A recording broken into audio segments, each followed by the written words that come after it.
Hi there, my name's Sam Kingsley and I'm from the Brainary. Today I'm presenting on robotics and autism. It's a really fascinating area and I'm really excited to talk with you about this. To get started, I thought I would properly introduce myself. So my name is Sam Kingsley, I'm the Technology Manager at the Brainary. My role is a really interesting and broad role.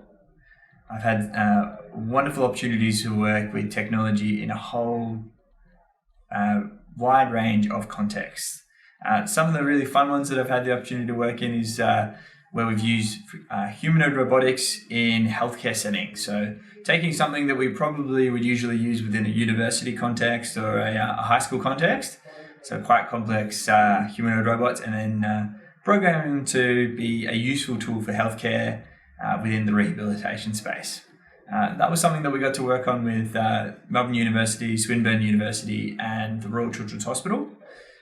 Some other really fun stuff that we've had the opportunity to work on is using our robots in really fun ways with dance competition and different programming competitions. So students have the opportunity to program a humanoid robot to try and out-dance each other. And in that way, it's really fun and engaging and a really worthwhile projects. Next, I thought it'd be good to introduce the Brainary, the company that I work for and I'm a part of. We're essentially a technology company that works in education and health, and we have a few key areas that we focus on. My main area, which I focus on, is our STEM education or STEAM education, where we implement different technologies within Australian classrooms with a focus on project or problem-based learning, where we really want to develop 21st century and critical thinking skills. Alongside that, we're also an NDIS provider, so we get to work with a whole range of different clients, whether they be in a special school or in the disability community, using all sorts of different innovative technologies to help them, whether that be in their day-to-day lives, learning new skills, or with their communication. So one of the really wonderful technologies we get to work with is eye tracking, but I could spend a whole day telling you about that. Alongside that, we work in the wellbeing area with a lot of different resources that are really helpful, and they're more of the analog, traditional, hands-on books and games side of things. And then we're really interested in innovation, and we love working on innovative projects similar to the one that we're going to talk about today. So to get into it, I think it's worthwhile having a look at what a humanoid robot actually is, so that we're on the same page on that one, and then having a little bit of a look at the autism spectrum, and then pushing on into what our project actually is. So a robot is essentially a computer with moving parts and sensors that allows it to interact with its environment. So in our context, a humanoid robot does all those things, but is in a human form, so human shape. What that looks like for us is a robot that has 2 legs, 2 arms, a head and a torso. So in a lot of ways it matches up with what we look like and tries to move and interact with us in a similar sort of way. The usefulness of humanoid robots is that it allows us to model human interaction. They're quite engaging, and the wonderful thing is they can be as patient as we program them to be. So we can program them to do whatever we want them to do.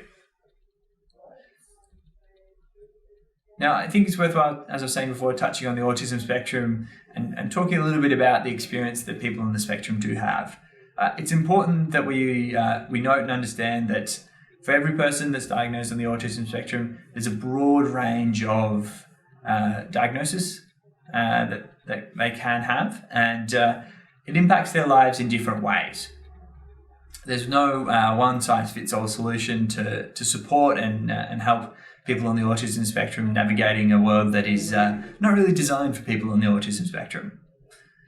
Whilst every situation is unique, we do see some common trends and themes where typically someone on the autism spectrum will be less proficient in social and emotional communication and regulation. So that's one of the areas we're focused on with our project using humanoid robotics. So the intersect between autism and robots. This is what we're here to talk about today, and that's probably the most important part. So what research has found, and there's probably a bit of a stereotype around this as well, is that students and people on the autism spectrum have a really positive interactions and relationships with technology. And this may lead into some examples where people on the autism spectrum, they have their deficiencies and also their strengths, as most people do.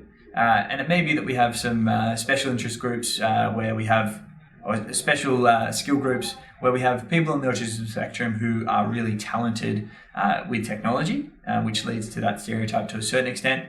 But for the most part, we do see that quite a lot of people in the autism spectrum do engage well with technology and have a positive relationship. So the humanoid robotic opportunities for us are, as I was saying before, modeling human-like communication. So that allows us to use a humanoid robot with someone on the spectrum to model how they would interact in different social circumstances so they can understand it and work through some of those awkward social situations. The repetitive nature of robots is also really helpful. As I was saying before with the patient side of things, we can actually program in certain behaviors and applications into our robot, and they will continue to run and run and run until we say stop.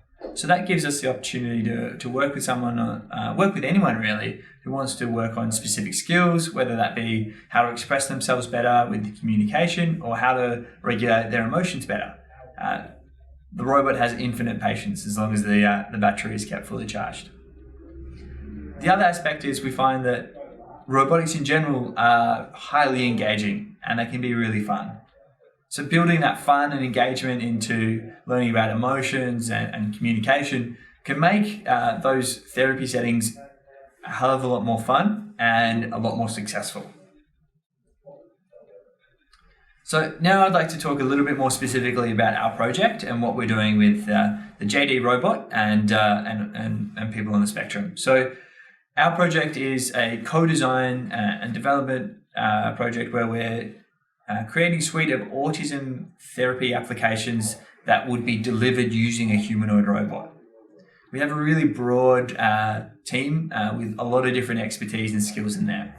I'd like to quickly touch on that. So from Curtin University, we have Professor Telly Tan and Professor Sonia Girdler. They have wonderful experience using robotics and technology with people on the autism spectrum. And they also have that therapy basis as well to back them up. So we have that wonderful team. And we also have some students within the engineering under Professor Telly Tan, Harry and Katrina, who are actually doing some of the hands-on development work at the moment. We have our managing director, Hugh Kingsley, involved in it as well. And the wonderful roboticist, Alex Seguel, based in the US. And she's had huge amount of experience working with robots and people on the autism spectrum. And we also have an education flair with Sabine Joseph from Lindale College in Victoria. So we'll be getting a lot of different perspectives and that'll enable us to have a really robust co-design process to make sure the applications that we are creating are going to be worthwhile and useful to people on the autism spectrum and their families and carers. So the specific applications that we're developing for our robot to deliver focus on a few areas. So as I was saying before, we're looking at emotional regulation, language training, object labeling, communication, greetings and taking turns, and action imitation games. So we've got a lot of different aspects that we can use our robots here to help with education in different ways and also help in a clinical setting as well. So next, I'd like to show you a video to give you an example of how we're actually using robots within that context. So the example we've got here is Let's Play Feelings. What's happening here is we're using speech recognition to activate the application. Then the robot is telling us a story. So we're in level 2 here where we're identifying emotions within a narrative context. Based on the story, the user has to provide the robot with how they would feel based on the story. So our story here is getting some ice cream. So we can see that the person is using the happy card there. And then we'll use different cards to continue the application or end the application. Now, if we're using looking at different levels here, say level 1, we'd probably have our robot exhibiting an emotion and then have the user trying to identify which emotion that is. Then we look at, say, some of the higher levels where we'd be looking at a third-person narrative context, so where we have the robot describing how someone else might feel, and then the user has to identify what they think the most appropriate emotion or feeling would be to correspond to that third-person narrative. So we've got working through different levels to try and understand emotion and also how we express and regulate emotions based on the situation. So to give you an idea about where we're up to with our progress and when we hope to have these applications available, we're currently in the co-design and development stage that I was talking about before. So we're working with people in the autism spectrum, their carers, their family and clinicians to make sure that our applications are going to be solving meaningful problems. And we're also developing applications alongside that and testing those applications. So Harry and Katrina, who I mentioned before, the students at under Tally 10 at Curtin University are doing that work of coding in those different applications where they're using speech recognition, object recognition, program our robot to walk and talk. And we'll continue working through those different use cases and have more to share soon.